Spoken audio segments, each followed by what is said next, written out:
उत्तर प्रदेश के मुख्यमंत्री योगी आदित्यनाथ का हर समय प्लान रहता है, चाहे माफिया अतीक अहमद हो, चाहे माफिया मुख्तार अंसारी, इन दोनों को निस्तो नाबूद करने के लिए हर समय चलता है। उसी क्रम में लगातार प्रयागराज में चाहे कुर्की की कार्रवाई हो, चाहे बुलडोजर की कार्रवाई लगातार चल रही है। अभी तक करीबन 1300 करोड़ से ज्यादा की जो संपत्ति अतीक अहमद की वो कुर्क की जा चुकी है या उस पर बुलडोजर चलाया जा चुका है। उसी क्रम में प्रयागराज के जो पुलिस कमिश्नर है, उन्होंने एक संपत्ति जो थी बंगाल होटल के नाम से थी, उसको उन्होंने ट्रेस आउट किया है। वो माफिया अतीक अहमद की है, उसको अब कुर्क करने जा रही है। तो मैं इस समय मौजूद हूँ उसी बंगाल होटल के सामने। आप देख सकते हैं ये बंगाल होटल इतना बड़ा है, बताया जा रहा है करीबन 50 करोड़ से ज्यादा की इसकी मालियत है, करीबन 50, और साथ ही 200 वर्ग जमीन और है पास में, उसको भी कुर्क करने जा रही है। और ये पूरा जो बिल्डिंग है ये स्टेशन से चंद कदम की दूरी पे है और ये सबसे पॉश इलाकों में से एक माना जाता है। ये चौक के इलाके से एकदम सटा हुआ है और यहाँ हर समय रौनक रहती है। ये ऐसी जगह पे इस संपत्ति को पता लगाई है और प्रयागराज के जो पुलिस कमिश्नर है इसको बहुत जल्द कुर्क करने जा रहे हैं। लेकिन जो इस बिल्डिंग में किराए के तौर पर रह रहे हैं, करीबन 70 सालों से रह रहे हैं, उनका कहना है कि हमारा जो आशियाना है वो छिन जाएगा तो हम लोग जाएंगे कहाँ। तो हमारे साथ यहाँ के जो स्थानीय जो इस बिल्डिंग में बंगाल होटल में किराए पे रह रहे हैं, उनसे जानते हैं कि क्या मामला क्या है। क्या नाम है आपका भाई साहब? गुलाम मुस्तफा। गुलाम जी, ये बताइए कि ये किसकी बिल्डिंग है, क्या है पूरा? ये गुच्चा खटिक की बिल्डिंग है। सबसे पहले ऑनर वही है, उसके बाद सीताराम को हम लोग किराया देते थे।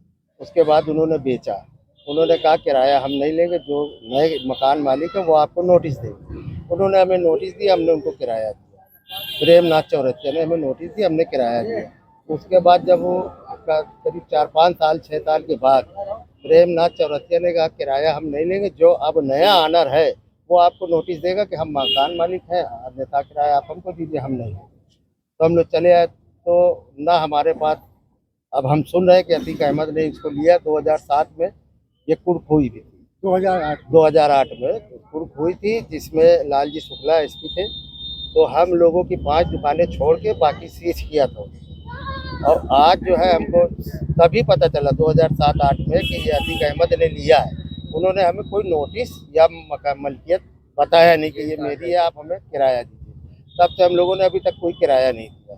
पर तब उसके पहले की सारी रसीदें हैं, प्रेमनाथ चौरसिया की भी है, सीताराम। तो बिल्कुल, जो माफिया अतीक अहमद थे उन्होंने भले लिखा ली थी, लेकिन लोगों को नहीं बताया था कि हमने ली, क्योंकि वो इतनी बड़ी प्रॉपर्टी को छुपा के रखना चाहते थे। और कुछ और लोग भी, उनसे भी जानते हैं।